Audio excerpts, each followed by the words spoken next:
Sveiki, esu Barbėnas Karolis ir ką gersite šiandien spręsiu aš.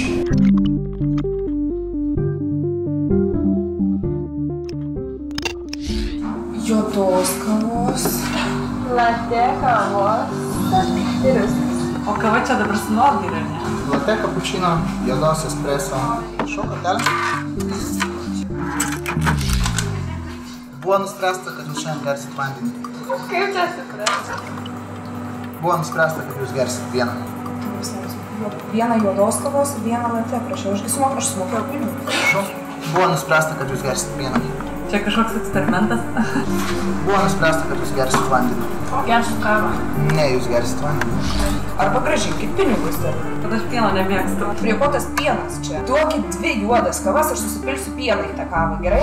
Kaip čia man reikia išsiderėti, kad gaučiau kavos? Nu, davai susitvarkom šitą reikalą ir neįkėdam skandalų. Kas gali už mane nuspręsti? Jūsgi girdėjote, aš aiškiai pasakiau, kad aš noriu juodos kavos, vieną juodos kavos ir vieną latte. Todėl, kad tai buvo nuspręsta. Kas ką nusprendė? Jūs nusprendėt? Aš tiesiog noriu kavos. Žinokit, yra žmonių, kurie žino geriau, ko jums reikia. Aš paskutinį kartą prašau. Aš už save priimu sprendimus ir aš nusprendžiau, kad aš gersiu juodą kavą ir jis gers latte. Kas gali už mus nuspręsti, ką nors? Labai prašau. Duokit juodos kavos ir latte. Kitaip aš kreipsiuosi į administratorių. Tikrai, no? Skanaus pieno jums. Neleisk, kad už tave spręstų kiti. Spręsk pats.